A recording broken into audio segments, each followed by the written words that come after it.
Hello and welcome back to the channel. I just got back from the Philippines and want to share with you one of the most incredible day trips I've ever done.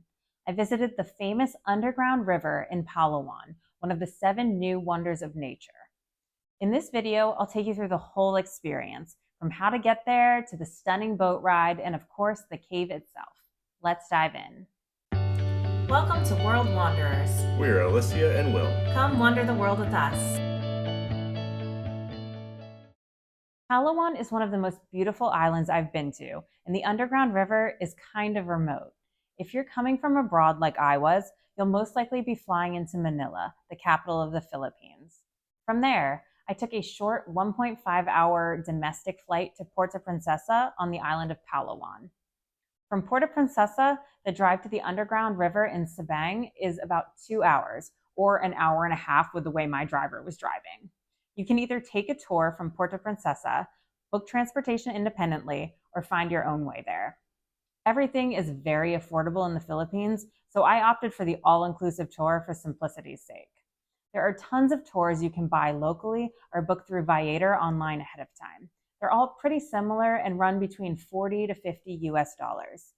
For this price, it includes transportation, a wonderful buffet lunch, and a motorboat ride to the national park, and then the rowboat ride through the cave itself. This also includes the life vest and hard hat you have to wear, so it's a very affordable day with very little extras once you've paid for the tour. The drive to Sabang was beautiful.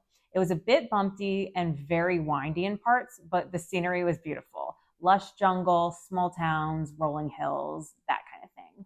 If you get car sick easily though, you may want to take some Dramamine or motion sickness medication. Our guide gave us some history and background info on the Philippines along the way, so the ride went really quickly. Once we arrived in Sabang, we checked in and got our permits. Make sure to bring an ID because you'll need it to get the permit. While our guide was arranging the boats, we headed to the Gusto Grill and Resto for our buffet lunch. It was delicious. They had tons of Filipino dishes, and all of which were labeled, which I appreciate since I'm not a super adventurous eater and sometimes I'm not sure what's in the traditional dishes. They also had a large selection of fresh fruit and desserts and juice with ice, which was something I found hard to come by in the Philippines. So I really enjoyed it since it was super hot out. After lunch, we waited for our turn to catch the motorboat to the underground river. You have to walk through knee-high water to board the boats, so make sure to wear shoes you're cool with getting wet. Most boats had 6 passengers on them, but they could seat up to 8 if it was a crowded day, plus the people driving the boat. If you can, try and get a seat towards the front of the boat because the engine is seriously loud. It was about a 20-minute ride to the beach where they pull up to the underground river. You'll have a little time to take photos and videos of the beautiful rock formations and beach, and there's only a few boats there at the same time as you, so it's easy to get some pictures without people in the background, which I really appreciate. From there, you'll keep your life jacket on from the motorboat and grab a hard hat to head towards the cave. It was a super pretty walk through the trees and jungle area when you got off the boat. And I even saw a few monkeys wandering around, but we were warned not to pet them and that they're known thieves and will steal your phone. But from there, we boarded the smaller rowboats with a guide in the back that was steering it with an oar. They passed out audio guides to everyone, which narrated the 45-minute boat ride through the cave. They were very strict about not making noise so that we didn't disrupt the bats that live in the cave. So the audio guides that were played through the headphones were perfect.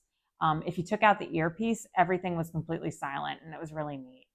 We had a guide in the back of the boat who had an oar and slowly guided our boat through the cave. The audio guide was actually pretty great too. It explained everything inside the cave in just the right amount of detail and pointed out specific stalactite and stalagmite formations. The cave itself was otherworldly. It was dark and peaceful, except for the sound of the paddling hitting the water and the flutter of bats overhead. The rock formations inside were massive, and some of them looked like animals or people or even giant candles and cathedrals. It was beautiful, and the time went by really quickly. We then took the motorboat back to the mainland and had a little more free time. There were tons of shops selling souvenirs and food and smoothies and ice cream. And I also took a walk out onto the dock to get a good picture of the water around us. It was really pretty.